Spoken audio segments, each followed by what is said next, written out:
नमस्कार। नई उम्मीदें, नए सपने, एक और नई शुरुआत, क्योंकि हर सुबह जैसे आपके लिए अवसर अपार लेकर आते हैं, हम आपके लिए लेकर आ जाते हैं नया सवेरा। नमस्कार, आप सभी को सुप्रभात। और नया सवेरा में हम बात करेंगे नए भारत की। प्रेस रिपोर्ट्स के जरिए आपको बताएंगे कि आज के समाचार पत्रों में कौन कौन सी खबरें प्रकाशित की गई हैं। आत्मनिर्भर होते भारत की झलक भी आपको दिखाएंगे अपने कार्यक्रम के माध्यम से।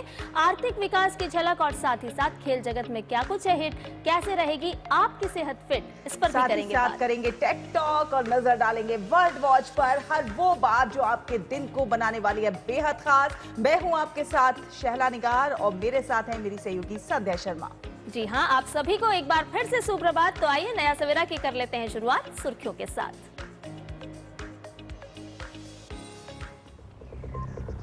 संसद पर हुए आतंकी हमले की आज 24वीं बरसी। राष्ट्रपति द्रौपदी मुर्मू और प्रधानमंत्री नरेंद्र मोदी समेत कई गणमान्य शहीदों को अर्पित करेंगे श्रद्धांजलि।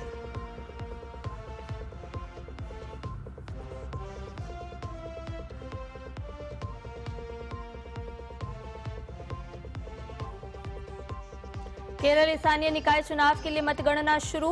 2 चरणों में हुए चुनाव में साल 1995 के बाद इस बार हुआ था सर्वाधिक मतदान।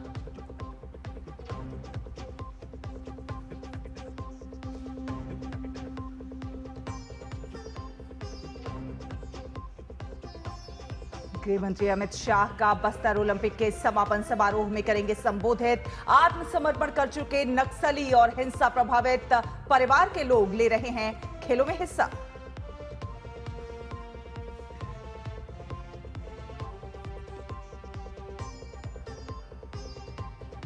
अमेरिकी राष्ट्रपति डोनाल्ड ट्रंप का दावा, समुद्र के रास्ते से आने वाले 96% नशीली दवाओं को जब्त करने में मिली अभूतपूर्व सफलता।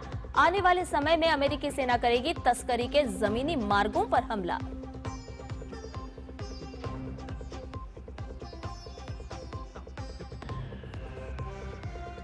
और अंडर 19 एशिया क्रिकेट कप 2025 में भारत का शानदार आगाज। पहले मैच में यूएई को 234 रन से हराया। वैभव सूर्यवंशी ने एक पारी में सर्वाधिक छक्के लगाने का तोड़ा record.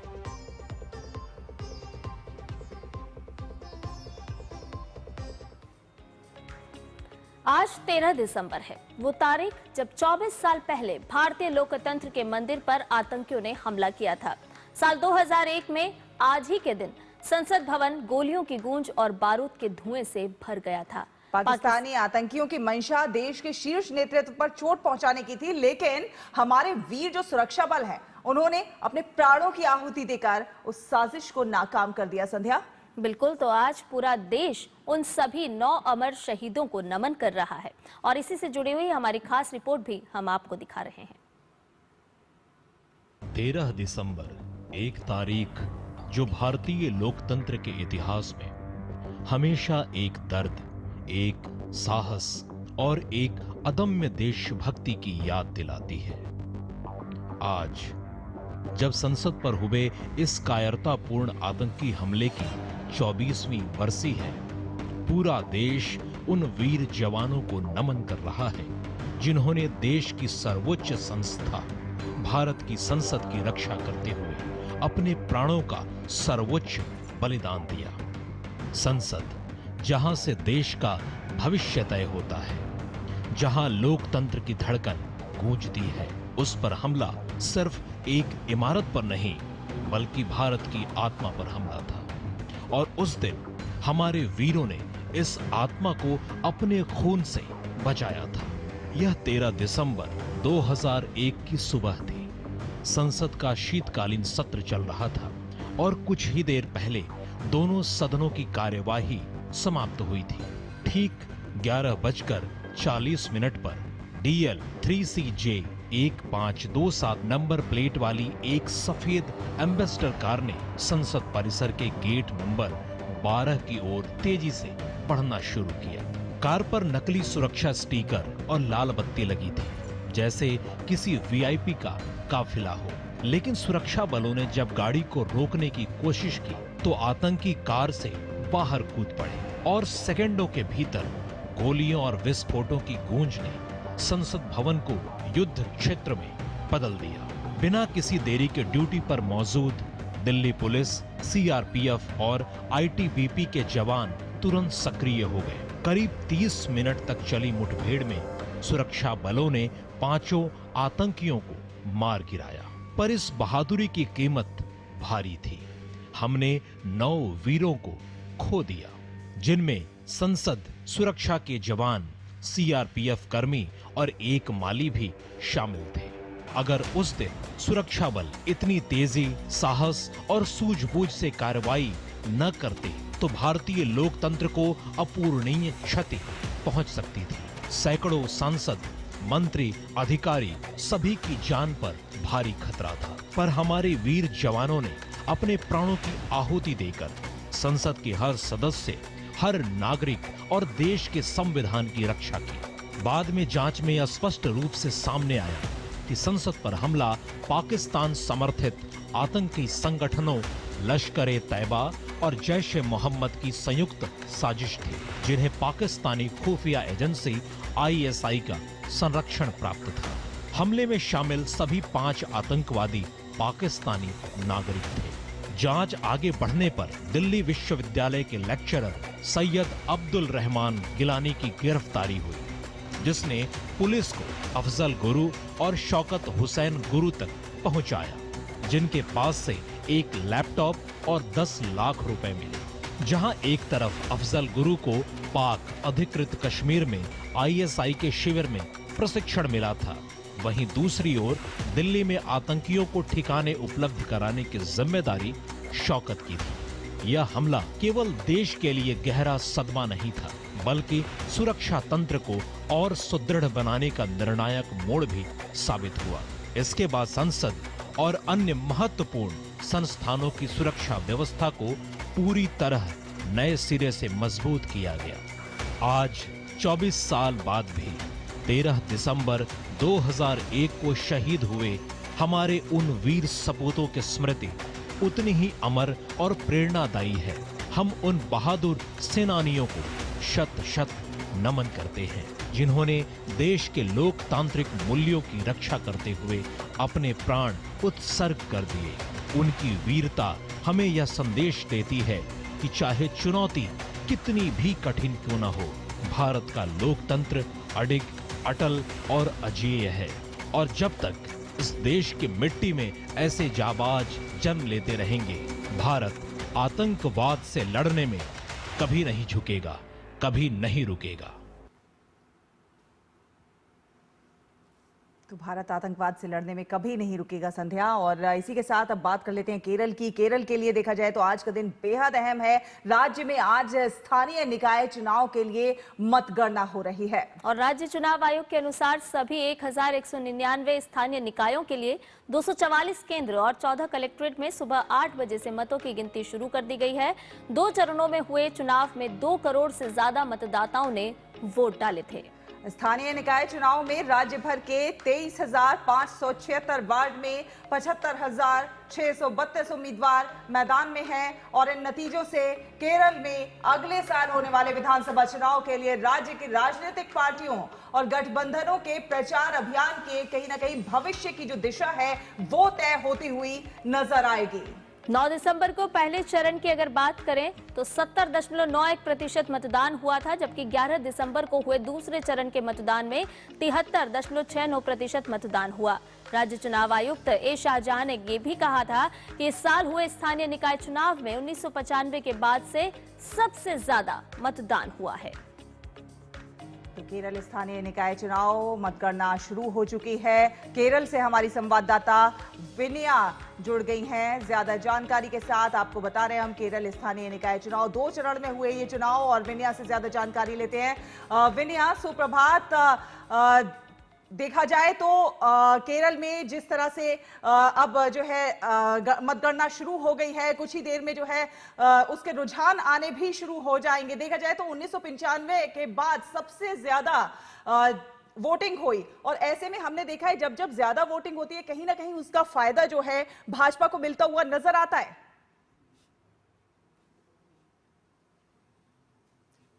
Very good morning both of you. अभी काउंटिंग शुरू हो गई है। 8 बजे सारे स्ट्रांग रूम खोल के अभी पोस्टल बैलेट का काउंटिंग चल रहा है कि आधा घंटे में पोस्टल बैलेट का काउंटिंग खत्म हो जाएंगे। उसके बाद ईवीएम का काउंटिंग शुरू हो जाएंगे। तो तुरंत 9 बजे के अंदर जो भी ट्रेंड अभी राज्य में है तो वो पता चल जाएगा कि ये लोकल बॉडी ने एक ट्रेंड करके एक सॉफ्टवेयर है, उसमें जल्दी जल्दी अपडेट मिल जाता है। ये तीनों दल अपने बोल दिए कि अभी असेंबली चुनाव की 3 महीने के अंदर असेंबली चुनाव आने वाले हैं। तो ये जो लोकल बॉडी इलेक्शन को तीनों दलों ने एकदम एक सेमीफाइनल करके उसमें देख लिया और उसका प्रचार भी ऐसा किया था। करीब 1 महीने का प्रचार हुआ था। उसमें आप देखें तो वो तीनों दलों ने अपनी जो मतदाता है उन सबको बहुत ही इम्पोर्टेंस में चुना है। और बीजेपी का बात बोले तो बीजेपी इस बार बहुत ही प्रतीक्षा में है और बेहतर प्रदर्शन करने का संभावना भी है। वो उन लीडर से बात करेगा। तो ये जो मैं अभी तिरुवनंतपुरम पे खड़ी हूँ, यहाँ तिरुवनंतपुरम कॉरपोरेशन ये 30 साल से लेफ्ट की रूल पे हूँ। इस बार इस कॉरपोरेशन में सत्ता में आने का पूरा कोशिश किया है बीजेपी ने। बीजेपी का वो मैनिफेस्टो में उसने वादा दिया था अगर तिरुवनंतपुरम कॉरपोरेशन में उनको सत्ता मिल जाएगा वो पीएम नरेंद्र मोदी जी को यहाँ खुद ले आएंगे और पीएम ने यहाँ का जो डेवलपमेंटल मैनिफेस्टो है वो उसका उद्घोषण करेंगे। और 2036 में वो जो ओलंपिक्स आने वाला है उस ओलंपिक्स का एक डेस्टिनेशन वो ये तिरुवनंतपुरम भी बनेंगे। कि मैं ये बोल रही हूँ अगर एक लोकल बॉडी इलेक्शन में ओलंपिक्स का वो जो डेस्टिनेशन का वादा भी दिया था वो जो एक राजनीतिक दल की द्वारा से, तो उतनी कॉम्पिटिटिव था, उतनी उत्साह था ये वो पूरा वो जो इलेक्शन चुनाव में। तो ये जो रिजल्ट का पूरा हम 1 बजे के अंदर पूरा रिजल्ट मिल जाएंगे। अभी काउंटिंग चल रहा है। विनय, देखिए 30 सालों का आपने जिक्र किया है, तो जिस तरह से ऐतिहासिक मतदान हुआ कहीं ना कहीं ये भी माना जाए कि इस बार जो परिणाम आएंगे वो भी कहीं ना कहीं ऐतिहासिक रह सकते हैं, क्योंकि देखिए लोकल बॉडीज जो होती हैं उनका बहुत ज्यादा इंपॉर्टेंस होता है। आगामी समय में जब विधानसभा चुनाव होंगे तो कहीं ना कहीं ये एक सत्ता का सेमीफाइनल के तौर पर भी इसे देख सकते हैं। बिल्कुल। इसमें एक बात है कि अगर हम ये जो वोटिंग का प्रतिशत का हम देखें तो वो पिछले बार की 2020 में जितना वोटिंग प्रतिशत हुआ था उससे कम हुआ है इस बार 2025 में। मगर इसमें एक बात है कि लास्ट की 2020 पे जितना लोग वोट दिया था उससे ज्यादा लोग इस बार वोट दिया, ज्यादा लोग वोट दिया मगर परसेंटेज कम है। उस 2020 में कम लोग वोट दिया था और परसेंटेज ज्यादा, तो एक डिफरेंस है।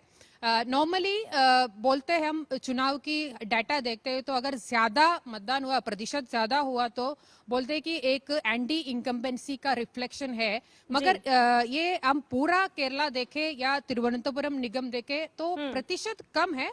तो इसमें क्यों जो वो लोग ऑब्जर्वर्स है वो लोग बोल रहे कि हम ये नहीं बोल सकते कि एंटी इनकम्बेंसी का रिफ्लेक्शन हुआ है। मगर ये कि तीनों दलों के बीच में इतनी उत्साह और इतनी कॉम्पिटिटिव का एक जो क्या होता है कंपटीशन हुआ है, तो उसकी रिफ्लेक्शन भी हो सकता है। मगर हम ये नहीं बोल सकते कि एंटी इनकम्बेंसी का रिफ्लेक्शन इस बार हुआ है। ये भी जानना चाहेंगे विनया कि चुनाव आयोग की क्या कुछ तैयारी है और कब तक जो है रुझान और नतीजे आना शुरू हो जाएंगे? पहले नतीजे कब तक आ जाएंगे? अभी तो काउंटिंग शुरू होके अभी 15 मिनट हो गया। अभी पोस्टल बैलेट का काउंटिंग चल रहा है। हिसाब से कि और 5 मिनट के अंदर वो पोस्टल बैलेट में जो ट्रेंड है वो पता चल जाएगा। पोस्टल बैलेट्स मेनली जो सर्विस लोग डाल देते हैं, तो उसमें जो ट्रेंड है वो अभी 10 मिनट के अंदर मिल जाएगा और 9 बजे के अंदर जो भी ट्रेंड अभी केरला में है वो पता चल जाएगा, क्योंकि ये लोकल बॉडी इलेक्शन है, ये जल्दी जल्दी हो जाता है। जी विनय, देखिए परिणाम जब आएंगे तो जीत का ताज किसके सिर पर सजेगा ये तो परिणाम के साथ पता चलेगा, लेकिन हम अगर मुद्दों की बात करें तो वो ऐसे कौन कौन से मुद्दे इस बार मतदाताओं के जहन में रहे हैं जिसको ध्यान में रखते हुए ईवीएम में उम्मीदवारों के भाग्य का फैसला मतदाताओं ने किया था?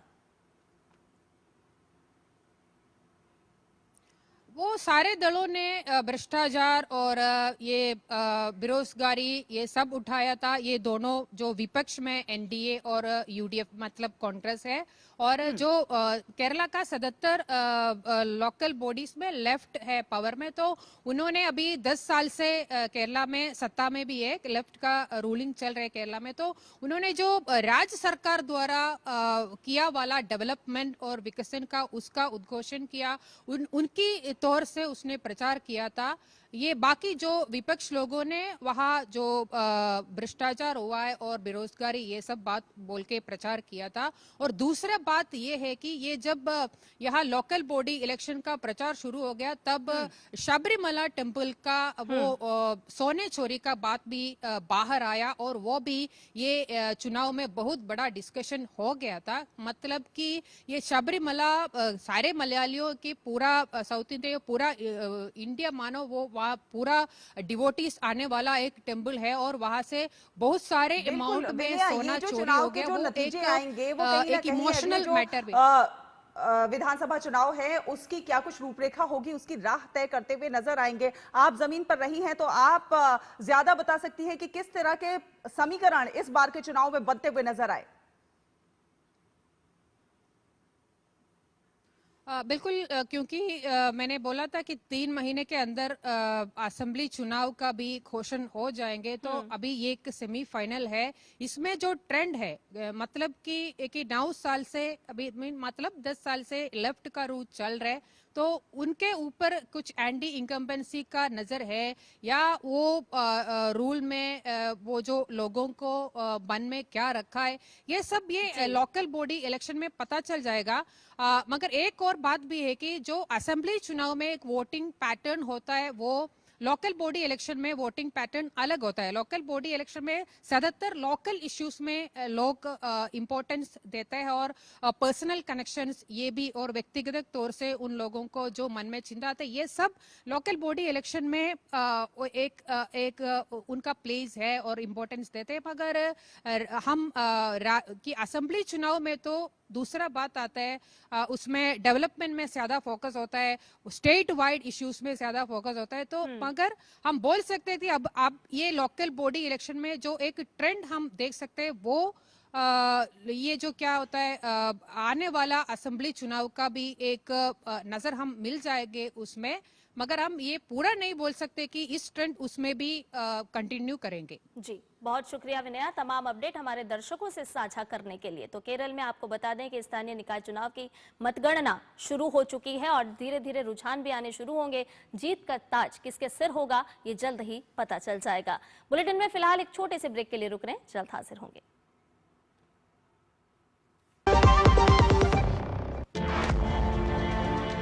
खादी सिर्फ एक वस्त्र नहीं बल्कि भारत की आत्मनिर्भरता और सांस्कृतिक विरासत का प्रतीक है, और आज वैश्विक फैशन और सस्टेनेबल लाइफस्टाइल की नई परिभाषा बन चुकी है।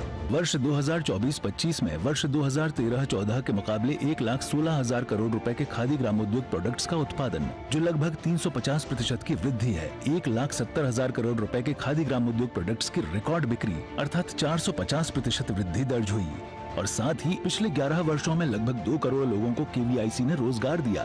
तो आइए भारत की आत्मनिर्भरता को बढ़ावा दें और खरीदें खादी और ग्रामोद्योग उत्पाद। विजिट करें नजदीकी खादी स्टोर। मेरी पसंद, मेरी पसंद, मेरी पसंद, मेरी पसंद, हमारी पसंद, हम सबकी पसंद। मजबूत देश का मजबूत सरिया हो गया स्टील। ओ हरी भैया, अरे वाह, खेतों में कौन सी फसल लगाए हो? 12 महीने कमा कर दे ऐसी फसल। क्या? मैंने नया व्यवसाय शुरू किया है। उसके लिए पैसे? इसमें किसी निवेश की जरूरत ही नहीं। अच्छा, मुखिया जी। अरे मुखिया जी, नमस्ते। अरे हरी, कब आ रहे हो? आप बस चलिए, मैं पहुंचता हूं। अब मैं LIC एजेंट हूं। LIC एजेंट बनो, अब बड़ा सोचो। हमारी वेबसाइट पर जाएं या अपनी नजदीकी LIC शाखा से संपर्क करें। ब्रेक के बाद स्वागत है आप सभी का। आप देख रहे हैं नया सवेरा। आपको बता दें कि पश्चिम बंगाल की बात कर लेते हैं। निर्वाचन आयोग ने पश्चिम बंगाल में कार्यरत निर्वाचन अधिकारियों की सुरक्षा सुनिश्चित करने के लिए एक पत्र जारी किया है और पत्र में बंगाल में SIR के काम में लगे निर्वाचन अधिकारियों और BLO की सुरक्षा सुनिश्चित करने के लिए चुनाव आयोग ने कड़े निर्देश जारी किए हैं। संध्या, शैला, पत्र में ये भी साफ निर्देश दिए गए हैं कि निर्वाचन अधिकारियों और BLO पर हमला होने पर तत्काल FIR दर्ज की जाए। जिस तरह के हालात पश्चिम बंगाल में हम देख रहे हैं तो चुनाव आयोग भी लगातार सक्रिय नजर आ रहा है। ये निर्देश राज्य के मुख्य निर्वाचन अधिकारी को चुनाव आयोग द्वारा जारी किए गए हैं। चुनाव आयोग ने मुख्यमंत्री ममता बनर्जी के कृष्णानगर में दिए गए भाषण के बाद ये कदम उठाया है।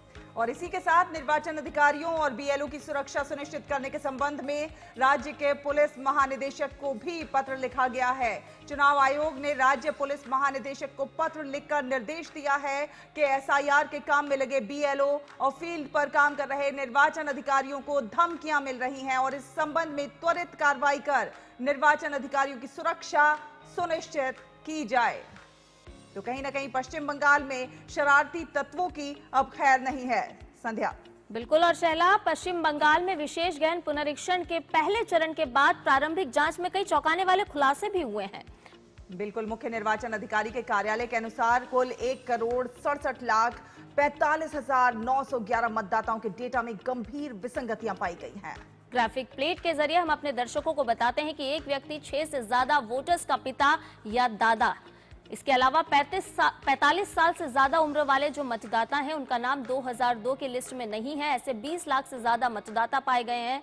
पिता का नाम 2002 की सूची से मेल ही नहीं खा रहा है। 85 लाख से ज्यादा मतदाता ऐसे भी पाए गए हैं। तो जिस तरह से ये मतदाताओं की विसंगतियों को दूर करने का काम लगातार किया जा रहा है, तो आंकड़े हमारे सामने है। पिता बेटे की उम्र का अंतर 50 साल से ज्यादा, ऐसे मतदाता हैं 8,77,736। बिल्कुल, इनसे संकेत ये मिलता है कि कई स्थानों पर या तो डेटा एंट्री में गंभीर भूल हुई है या फिर कहीं ना कहीं डेटाबेस में भी जो तकनीकी गड़बड़ियां हैं वो निकलकर सामने आ रही हैं। एक व्यक्ति 6 से अधिक वोटरों का पिता और दादा कैसे हो सकता है? कुल 24,21,000 इस तरह के मामले आए हैं सामने। तो वहीं 45 साल से ज्यादा उम्र वाले वोटर का नाम 2002 की वोटर लिस्ट में नहीं है, उस सूची से मेल नहीं खाते हैं। तो पश्चिम बंगाल में ड्राफ्ट वोटर लिस्ट से बाहर पाए गए मतदाताओं की संख्या जो है वो 58,18,487 तक पहुंच गई है।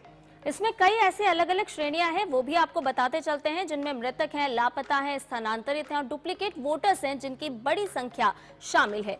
तो अलग अलग श्रेणियों में इसे बांटा गया है। ड्राफ्ट लिस्ट में नाम होने वालों की कुल संख्या आपको बता रहे हैं, जिसमें जो मृतक हैं वो 24,18,599 हैं। इसके अलावा लापता मतदाताओं की अगर हम बात करें तो 12 लाख ऐसे मतदाता पाए गए हैं जो या तो उनके पते पर नहीं है या फिर वो नहीं मिले हैं। स्थानांतरित लोगों की अगर हम बात करें तो 19,91,966 ऐसे मतदाता हैं। तो ड्राफ्ट लिस्ट को अगर हम देखें तो इसमें नाम ना होने वालों की कुल संख्या आपको बता रहे हैं, जिसमें अलग अलग श्रेणियां हैं, जिसमें डुप्लीकेट मतदाता हैं और 58 लाख कुल श्रेणियां, अलग अलग श्रेणियों में 58 लाख मतदाता हैं। 58,18,487, जिसमें मृत मतदाताओं की अगर हम बात करें तो 24 लाख ऐसे हैं जो मृतक पाए गए हैं।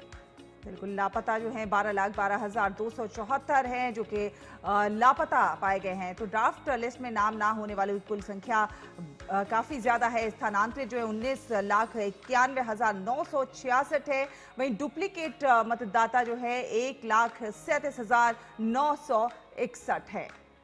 तो कई विसंगतियां संध्या इस ड्राफ्ट लिस्ट में पाई गई हैं। और इसी विसंगतियों को दूर करने के लिए शैला लगातार काम चल रहा है। हालांकि पश्चिम बंगाल की स्थिति हम लगातार अपने दर्शकों को दिखा भी रहे हैं कि किस तरह से ममता बनर्जी से एसआईआर की प्रक्रिया का विरोध करती हुई नजर आ रही हैं। लेकिन दूसरी तरफ हम अगर चुनाव आयोग की बात करें तो चुनाव आयोग लगातार सक्रियता के साथ अपने काम कर रहा है और अपनी महत्वपूर्ण भूमिका निभा रहा है। लेकिन एक तरफ वो जो है विरोध करती नजर आती हैं, दूसरी तरफ अपना फॉर्म भी भर देती हैं, तो ये बड़ी पसोपेश की स्थिति है। कोलकाता से संवाददाता सौरभ दत्ता हमारे साथ जुड़ गए हैं ज्यादा जानकारी के साथ। सौरभ, एक अलग एसआईआर के मुद्दे पर अखाड़ा सा बनता जा रहा है पश्चिम बंगाल, समझ नहीं आ रहा है टीएमसी को भी कि करे तो क्या करे। देखिए, ये जो फिगर है ये दो हिस्सों में अभी बांटा गया है एसआईआर प्रोसेस को। एक तरफ है जो एसआईआर का जो स्पिरिट है कि कोई भी अवैध नाम ना काटा जाए और कोई भी अवैध नाम वोटर लिस्ट में ना रहे। इसका जो शुद्धिकरण का जो प्रोसेस चल रहा है, इसके चलते ये सारे फिगर सामने आ रहे हैं और चौंकाने वाले बहुत सारी बातें हैं। इसीलिए निर्वाचन कमीशन ने ये बात सुनिश्चित करने को कहा है कि ये सारी बात आप देखिए और उसमें चलते जो इंडिकेशंस जो मिल रहे हैं उसमें देखिए, एक है कि ये जो मृतक वोटर, स्थलांतरित वोटर, डुप्लीकेट वोटर्स है, इनका अभी तक ये तो स्पष्ट हो गया है कि 58 लाख वोटर्स ऐसे हैं जिनका नाम नहीं रहेगा ड्राफ्ट रोल में। इसके अलावा वो जो वेरिफिकेशन का जो प्रोसेस है अभी जो चल रहा है, जो रीवेरिफिकेशन का प्रोसेस में दिया है, जिसमें 1,67 लाख वोटर्स है जो 7 हिस्सों में उनको बांटे गए हैं, 7 कैटेगरी में। अभी हमने हमारे दर्शकों को ग्राफिक प्लेट के जरिए जो 7 कैटेगरी जो है, जो श्रेणियां हैं, उसके बारे में हमने बताया। इस 1,67 लाख वोटर में से 15 to 20% ऐसा चुनाव आयोग का कहना है, बंगाल के चुनाव आयोग का, कि वो लोग एक्सपेक्ट कर रहे हैं कि यहाँ से 15 से 20% वोटर्स ऐसे मिल जाएंगे जिनको वोटर तालिका में नहीं रहना चाहिए। तो आप सोचिए कि 58 लाख पहले है, उससे जोड़िए यहाँ से 1,67 लाख से अगर आप 15% भी पकड़ते हैं तो 30 लाख होता है। तो 58 प्लस 30 और अनमैट में अभी भी 30 लाख है। तो करीब करीब एक करोड़ का एक फिगर अभी से एक आभास एक मिल रहा है, लेकिन ये देखना पड़ेगा कि एंड तक के ये फिगर कहाँ जाता है। और दूसरी ओर है, जब ये प्रोसेस चल रहा है ऐसा, जैसे जैसे इसकी छवियां सामने आ रही है, सीएम वो अपनी आपा खो रही है जी, ऐसा विरोधी का कहना है। और कृष्णनगर में जो बयान उन्होंने दिया कि महिलाएं सामने रहेंगी, अगर एक भी नाम काटा तो वो धरने पर बैठ जाएंगी, महिलाएं सामने रहेंगी, रसोई की सामान अपने हाथ में रहेगा। और ये भी देखने को मिला जब वो कह रही थी, असल में दक्षिण साउथ 24 परगना के फलता में एक निर्वाचन आधिकारिक जो रोल ऑब्जर्वर है सी मुरुगन, उनके साथ वैसे ही घटना घटी। उसके बाद ये निर्वाचन सदन ने कल ये चिट्ठी लिखा, 2 चिट्ठी लिखा, एक सीईओ को लिखा, जहां पे उन्होंने सीईओ को साफ तरीके से कह दिया कि अगर किसी भी डिस्ट्रिक्ट में ऐसा घटना घटती है तो आप समय नष्ट ना करें, तुरंत डीओ को कहिए, जो जिला शासक है वहां पे, उनको कहिए कि एफआईआर दायर करे, और जो एफआईआर दायर नहीं करेंगे उनके खिलाफ एक्शन लिया जाएगा। ये सीईओ का कह दिया गया है। उल्टी तरफ से डीजीपी को कहा गया कि आप भी सुनिश्चित कीजिए कि एक भी बीएलओ या फिर जो इलेक्शन ऑफिशियल्स है। सौरभ, देखिए जो तमाम आंकड़े हमारे सामने आ रहे हैं वो साफ तौर पर दिखा रहे हैं कि जो मतदाता सूची है उसमें किस तरह से विसंगतियां थी। उस विसंगति को दूर करने के लिए इलेक्शन कमीशन अपना काम कर रहा है एसआईआर प्रक्रिया के जरिए। लेकिन यहाँ पर हम पॉलिटिकल ड्रामा की तरफ शिफ्ट होते हैं, उस पर भी बात करना चाहेंगे। जिस तरह से ममता बनर्जी भड़काऊ भाषण देती हैं, आपने उसका जिक्र भी किया, लेकिन आप भड़काऊ भाषण एक तरफ देते हैं, दूसरी तरफ एसआईआर की प्रक्रिया में खुद भाग लेते हैं। इसको किस तरह से समझा जाए? देखिए, ये जो विरोधी का कहना, जो यहाँ पे विपक्ष है, जो ममता बनर्जी के इस स्टेप को लेके उनका कहना है कि यही ममता बनर्जी का पॉलिटिक्स है, ये उनका डबल स्टैंडर्ड है, ये उनका ये आरोप है बीजेपी का कि ममता बनर्जी आप अगर देखेंगे तो वो बोलती एक है और करती और है, उनका ये कहना है। और दूसरी तरफ टीएमसी का कहना है कि इसमें तो सीएम ने जो कहा है उसके अंदर कोई फर्क नहीं है। ये क्यों कह रहे हैं वो लोग? वो कह रहे हैं उन्होंने लास्ट कृष्णनगर में कहा था कि मैंने फॉर्म फिलअप अभी तक नहीं किया, लेकिन वो शाम को किए हैं। मतलब 12 या 1 बजे पर वो कृष्णनगर में सभा किए थे और उनका टीएमसी का कहना है कि वो शाम को भरी है, तो इसमें ऐसा कोई दिक्कत नहीं है। लेकिन बीजेपी का कहना है कि ये सब कहने की बात है, करने असल में शुरू से, शहर के शुरू से वो जो बोल रही है वो एक तरफ से यहाँ की जनता को कंफ्यूज करने वाली बात है, वो कंफ्यूज कर रही है, और दूसरी ओर वो भीतर ही भीतर जो अपने जब अपने पर आती है तब वो जो करना है वही करती है, जैसा सारे लोगों को करना चाहिए। ये सारी बातें सामने बिल्कुल जनता को कंफ्यूज कर रही है, और कहीं ना कहीं जनता को भड़काने का जो प्रयास है वो एक मुख्यमंत्री की ओर से किया जाए तो सच में ये हास्यास्पद साबित होता है। और कहीं ना कहीं एसआईआर से उनके मन में कोई डर है, तभी तो आप ये देखिए कि किस तरह से जो सीमावर्ती इलाके हैं वहां गांव के गांव जो है गायब होते जा रहे हैं। देखिए एसआईआर के शुरू से ये हाकिमपुर सीमांत हो चाहे मध्यमग्राम हो, और अभी तो और एक लिस्ट सामने आया है कि असेंबली वाइज, यानी चुनाव अपने अपने जो चुनाव केंद्र है उनके हिसाब से कहां पे कितना नाम कटा। ये जो पूरे 58 लाख की जो 58 लाख की जो आंकड़े हैं, वो आंकड़े का एकदम असेंबली वाइज जो डिवीजन है वो भी सामने आ गया है। वो आगे चल के हम अपने दर्शकों को बताएंगे। लेकिन पूरा मामला ये है कि एक तरफ देखा जा रहा है कि घुसपैठिया जो है वो हाकिमपुर सीमांत में वहां पर देखा गया है उनको। एक गांव मध्यम गांव में माठपारा जिसकी जिक्र आप कर रही है, वहां पे पूरा एक गांव खाली हो गया। न्यू टाउन में भी ऐसा है। ये छवि है। छवि ये भी है कि बेटे का उम्र 75 साल, माँ का उम्र 65 साल। यहाँ पे जो बोला, ये जो 7 जो कैटेगरी है ना, इसमें ऐसा कैटेगरी भी है कि लड़का और लड़की अदल बदल हो गया है। लड़के एपिक कार्ड में लड़की का नाम है और फोटो है लड़के का। यहाँ पे नदिया में ऐसा बहुत सारे तस्वीरें आई है जहाँ पे देखा गया कि हाईवे के ऊपर बहुत सारे एपिक कार्ड बिखरे हुए हैं। वो सब नॉर्थ बिल्कुल सौरभ, और ये समय की मांग भी है, और इन्हीं अशुद्धियों को दूर करने के लिए ये शुद्धिकरण का काम चुनाव आयोग के माध्यम से किया जा रहा है, जो कि जरूरत है समय की। बहुत बहुत शुक्रिया आपका तमाम अपडेट हमसे और हमारे दर्शकों से साझा करने के लिए। और आगे बढ़ेंगे, आपको बता दें कि भारतीय वायुसेना की अलग अलग ब्रांच के फ्लाइट कैडेट्स के पूर्व कमीशनिंग प्रशिक्षण के सफल समापन के मौके पर वायुसेना अकादमी डुंडीगल हैदराबाद में एक संयुक्त स्नातक परेड का आयोजन किया जा रहा है।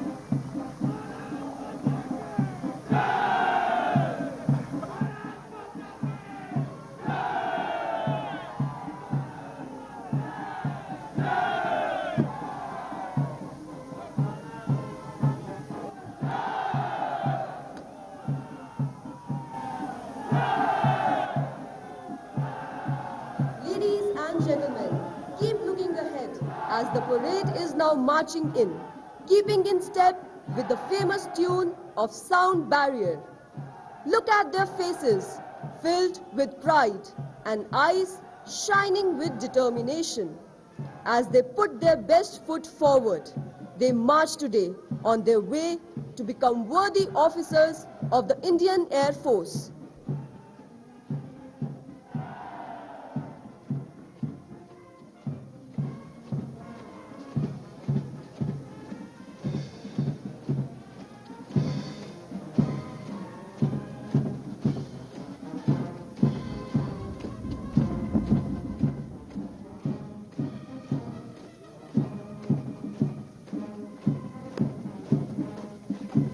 Look at the marching contingents of the flight cadets in the blue Air Force uniform. Arms swinging, heels digging in, heads held high, proud of the Indian Air Force heritage and motto. Touch the sky with glory. Whether in the sky or on the ground, these air warriors would approach their task with confidence, dedication and pride.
Now, the parade adjutant, Academy Cadet Adjutant Nitesh Kumar, will hand over the command to the parade commander, Flight Cadet Tanishq Agarwal.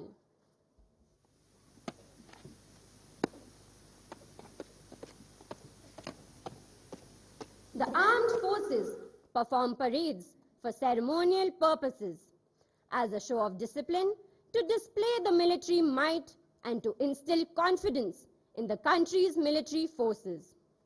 Parade is a powerful aid to inculcate discipline and to develop a sense of military pride amongst the personnel of armed forces. The precision of parade is not only a sign of good discipline and camaraderie, but also a crucial element in raising the standards of military service.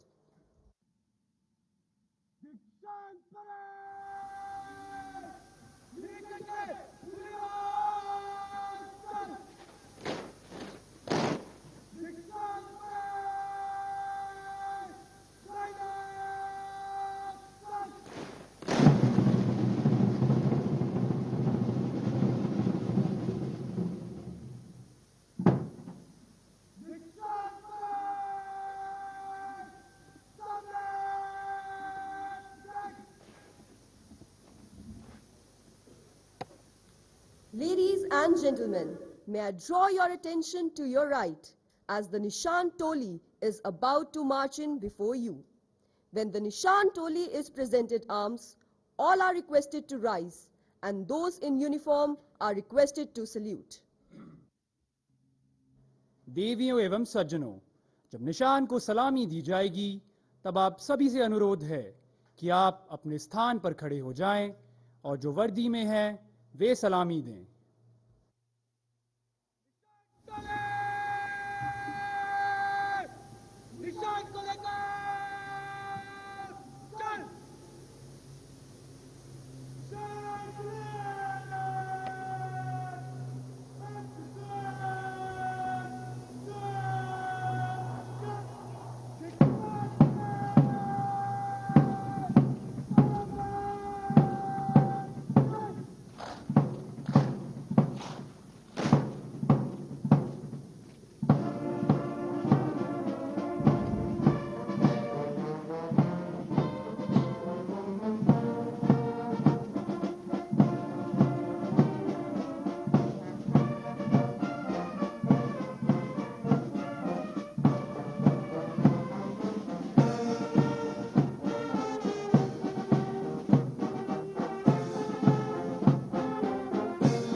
तो ये है भारतीय वायुसेना के वीर जवान जिनके शौर्य और पराक्रम हमें गर्व की अनुभूति करवाता है। आपको बता दें कि हैदराबाद से सीधा प्रसारण जो आप देख रहे थे वो भारतीय वायुसेना के अलग अलग ब्रांच के फ्लाइट कैडेट्स के पूर्व कमिश्निंग प्रशिक्षण के सफल समापन के मौके पर वायुसेना अकादमी डुंडिगल हैदराबाद में आयोजित किया जा रहा था। ये एक संयुक्त स्नातक परेड का आयोजन है।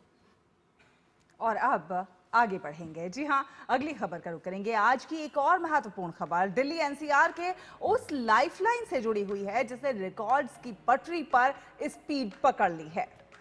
बिल्कुल, हम बात कर रहे हैं नमो भारत ट्रेन की। नमो भारत ने इतिहास रच दिया है। संचालन के महज 2 साल के भीतर ही इस ट्रेन ने 2 करोड़ यात्रियों का विशाल आंकड़ा पार कर लिया है। दिल्ली गाजियाबाद मेरठ कॉरिडोर पर अब ये लोगों की पहली पसंद बन चुकी है। आंकड़े हैरान कर देने वाले हैं। जी हां, शुरुआत धीमी जरूर थी, लेकिन 21 अक्टूबर 2023 को जब 17 किलोमीटर का पहला चरण साहिबाबाद दोहाई डिपो शुरू हुआ तो नवंबर में सिर्फ 72,000 मासिक राइडरशिप थी। लेकिन जिस तरह से जैसे जैसे विस्तार हुआ, रफ्तार 10 गुना ज्यादा बढ़ गई है और रफ्तार बढ़ने के साथ साथ ये यात्रियों की पहली पसंद भी बन गए। मार्च 2024 की अगर बात करें तो मोदीनगर नॉर्थ और अगस्त 2024 में मेरठ साउथ तक पहुंचने के बाद दिसंबर 2024 तक 42 किलोमीटर लंबा ट्रैक और 9 स्टेशन चालू हो चुके थे और मासिक राइडरशिप सीधे 7 लाख तक जा पहुंची। और अब जुलाई 2025 का डेटा दिखाते हैं आपको। देखिए किस तरह से मासिक राइडरशिप 15 लाख के करीब है। नमो भारत ने अपनी क्षमता साबित कर दी है। एक दिन में सर्वाधिक 81,550 यात्रियों का रिकॉर्ड बना दिया है और आज दैनिक औसत 55 से 60,000 यात्रियों का है। बिल्कुल आरामदायक सफर भी है और समय भी कम लगता है, इसलिए यात्रियों की पहली पसंद है। साफ करता है कि एनसीआरटीसी की ये पहल इस पूरे क्षेत्र के लिए एक गेम चेंजर साबित हुई है। नमो भारत का कमाल, बिल्कुल गेम चेंजर साबित हुई है ये पहल। और इसके अलावा आगे बढ़ते हैं, आपको बता दें कि केंद्रीय गृह एवं सहकारिता मंत्री अमित शाह आज छत्तीसगढ़ के जगदलपुर दौरे पर रहने वाले हैं, जहां वो बस्तर ओलंपिक के समापन समारोह को संबोधित भी करेंगे। और इस साल बस्तर ओलंपिक में बस्तर संभाग के 7 जिलों के लगभग 3,500 खिलाड़ी और नुआबाद टीम के 761 प्रतिभागी इसमें भाग ले रहे हैं, जिनमें आत्मसमर्पण कर चुके नक्सली और माओवादी हिंसा से प्रभावित परिवारों के कई सदस्य भी शामिल हैं।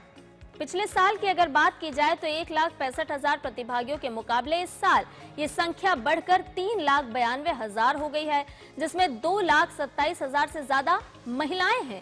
बस्तर ओलंपिक 2025 में 11 खेलों का आयोजन हो रहा है और इन खेलों में एथलेटिक्स है, तीरंदाजी, badminton, football, karate, kabaddi, kho kho, volleyball और रस्साकशी भी इसमें शामिल है। तो गृह मंत्री अमित शाह का छत्तीसगढ़ दौरा बेहद महत्वपूर्ण रहने वाला है। और छत्तीसगढ़ के बाद अब खबरों के माध्यम से आपको लिए चलते हैं उत्तर प्रदेश, क्योंकि यहाँ पर भाजपा के नए प्रदेश अध्यक्ष का चुनाव अब लगभग अंतिम चरण में पहुंच चुका है। जी हां, पार्टी ने पुष्टि की है कि 14 दिसंबर को प्रदेश को नया अध्यक्ष मिल जाएगा। आपको बता दें, चुनाव प्रक्रिया की जानकारी देते हुए भाजपा के संगठन चुनाव अधिकारी डॉक्टर महेंद्र नाथ पांडे ने बताया है कि नामांकन प्रक्रिया आज दोपहर 1 बजे से 2 बजे तक पार्टी के राज्य मुख्यालय पर होनी है। और इस दौरान पार्टी के राष्ट्रीय महामंत्री और केंद्रीय चुनाव पर्यवेक्षक विनोद तावड़े मौजूद रहेंगे। नामांकन की प्रक्रिया के बाद ये स्पष्ट हो जाएगा कि संगठन का नया चेहरा आखिर कौन होगा।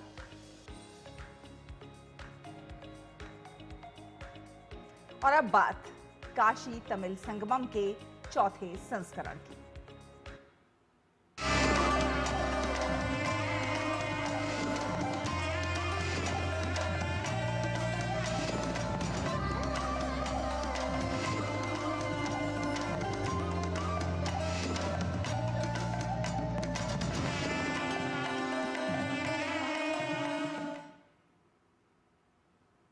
काशी तमिल संगमम 4.0 की थीम का काशी के स्कूलों पर असर देखा जा सकता है।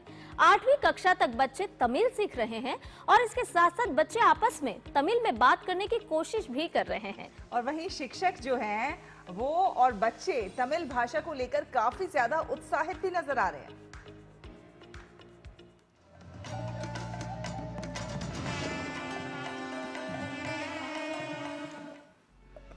काशी तमिल संगमम के चौथे संस्करण का थीम तमिल कर कलाम यानी आओ तमिल सीखे है।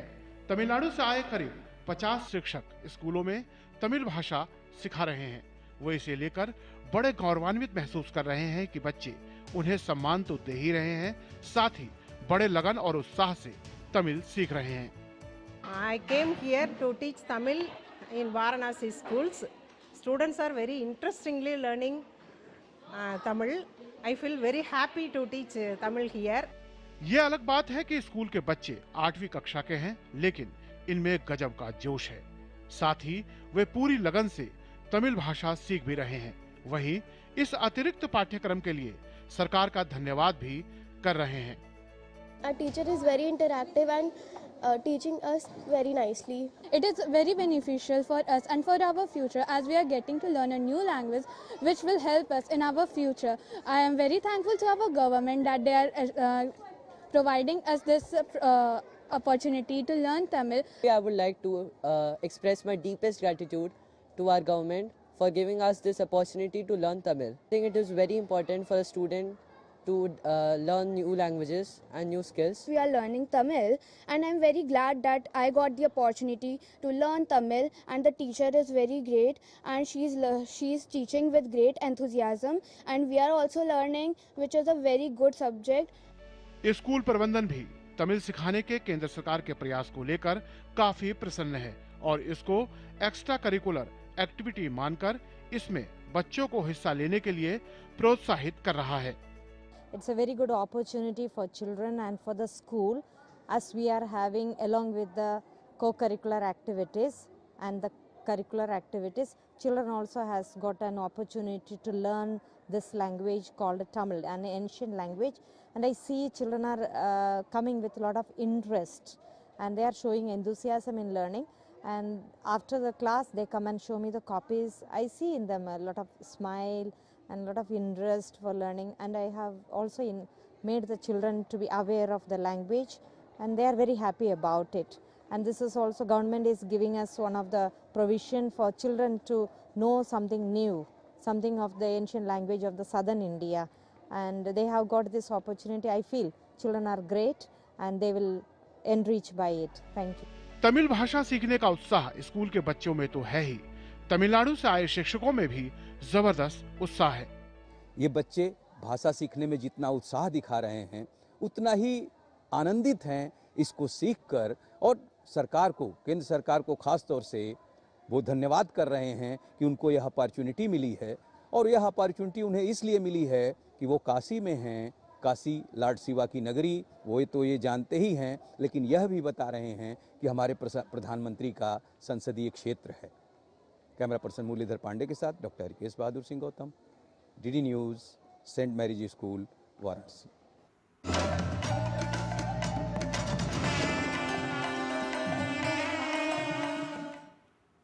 इसी के साथ नया सवेरा में वक्त एक और छोट से ब्रेक का है। ब्रेक के बाद वापस आएंगे तो बात करेंगे समाचार पत्रों में छपी प्रमुख और दिलचस्प खबरों की प्रेस रिपोर्ट में।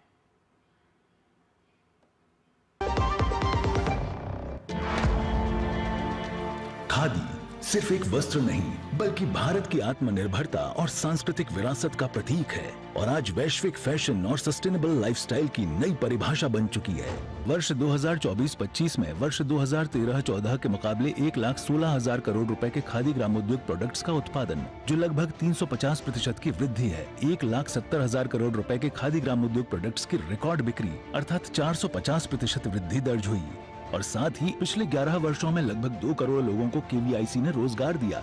तो आइए भारत की आत्मनिर्भरता को बढ़ावा दें और खरीदें खादी और ग्रामोद्योग उत्पाद। विजिट करें नजदीकी खादी स्टोर। जब धरती चीर कर निकलता है लोहे का पत्थर और मिलता है मोंगिया के जोश से, फिर तपता है, पिघलता है और बनता है फौलाद।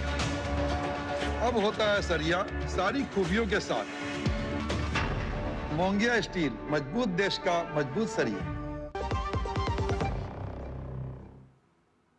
ब्रेक के बाद नया सवेरा में आपका एक बार फिर से स्वागत है, और आइए अब आपको लिए चलते हैं अखबारों की दुनिया में और आपको बताते हैं कि आज के समाचार पत्रों में कौन कौन सी ऐसी खबरें हैं जो महत्वपूर्ण होने के साथ साथ आपके काम की भी है। पहली खबर की अगर हम बात करें तो आपको बता दें कि नया स्कूल फीस कानून अब लागू हो गया है। जी हां, इसी सेशन से ये मान्य भी होगा। दिल्ली सरकार ने एक महत्वपूर्ण फैसला लिया है। आपको बताएं कि प्राइवेट स्कूलों में फीस बढ़ोतरी को लेकर Delhi school education transparency in fixation and regulation of fees 2025 act आखिरकार अधिसूचित कर दिया गया है। जी हां, इस कानून की प्रमुख बातें क्या क्या होंगी, इस खबर के माध्यम से आपको बताते हैं। कानून के तहत प्राइवेट स्कूल के लिए रजिस्ट्रेशन फीस 25 रुपए और एडमिशन चार्ज 200 रुपए तय किया गया है। कॉशन मनी 500 रुपए तय की गई है, जिसे ब्याज सहित लौटाना भी होगा। डेवलपमेंट फीस की भी बात इसमें की गई है। कई सारे ऐसे इसकी बातें हैं, जो प्रमुख शर्तें हैं उसे अब लागू किया गया है। यानी कि जो पेरेंट्स हैं वो प्राइवेट स्कूलों की मनमानी का जो शिकार हो रहे थे वो अब नहीं हो पाएंगे।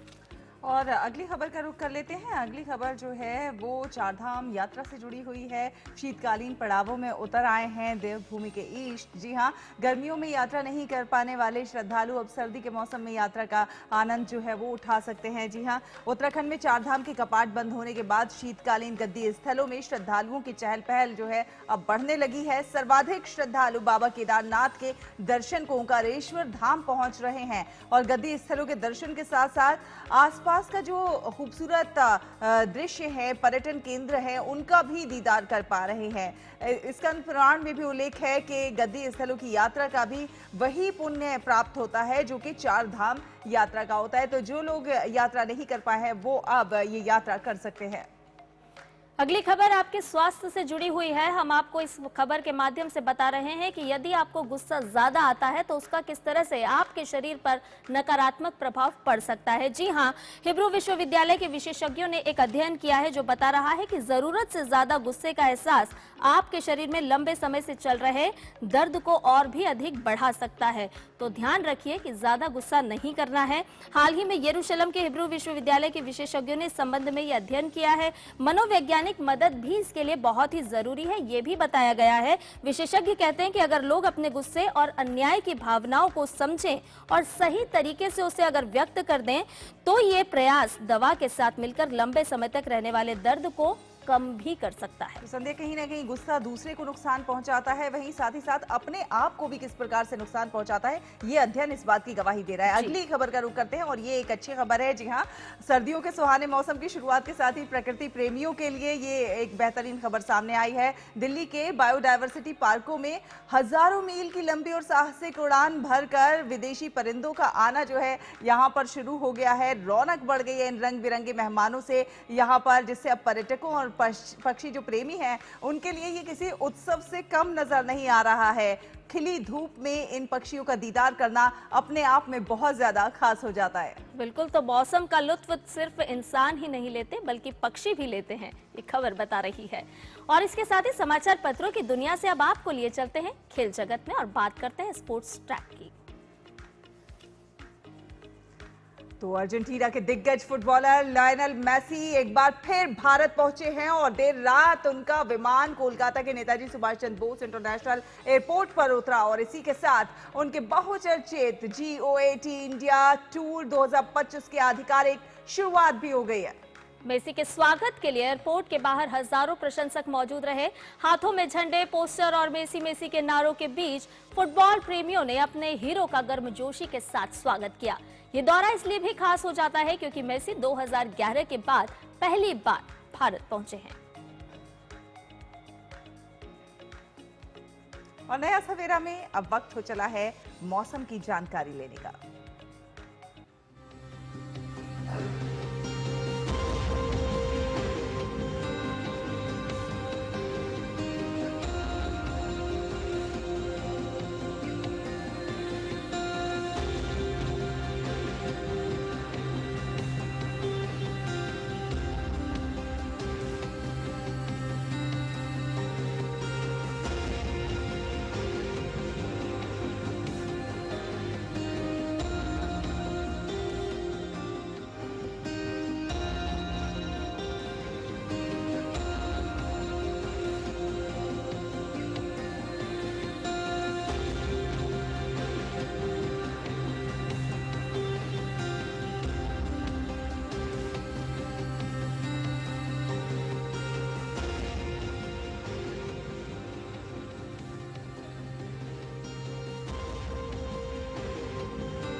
तो ग्राफिक के जरिए आपने जाना मौसम का हाल और इसके साथ ही नया सवेरा में अब वक्त हो चला है आप सभी से विदा लेने का। लेकिन जाने से पहले हम आपको दिखा रहे हैं कुछ खास झलकियां।